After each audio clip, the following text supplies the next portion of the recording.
Violence au Moyen-Orient, Israël et États-Unis ont mené des frappes contre Iran. Téhéran a immédiatement riposté en lançant des missiles contre de bases américaines dans la région et vers le territoire israélien. La tension atteint un niveau inédit. Écoutez ces reportages, mesdames et messieurs.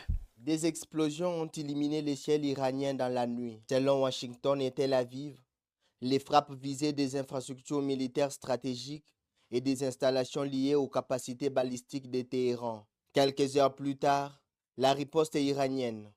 Des missiles ont été tirés vers plusieurs bases américaines en Irak et dans les Golfe, ainsi que vers différentes zones en Israël. Les sirènes d'alerte ont retenti dans plusieurs villes. Les systèmes de défense israéliens ont intercepté une partie des projectiles. Il s'agit d'une confrontation directe sans précédent entre les trois pays. Jusqu'ici, les tensions s'est jouées principalement par acteurs interposés dans la région. Cette fois-ci, les frappes sont assumées et revendiquées. La communauté internationale appelle à la retenue. Le secrétaire général de l'Organisation des Nations Unies exhorte les parties à éviter une escalade régionale. Sur les marchés, les prix du pétrole s'envolent, signe de l'inquiétude mondiale. Les prochaines heures seront déterminantes pour savoir si le conflit s'étend ou une médiation peut encore contenir l'escalade.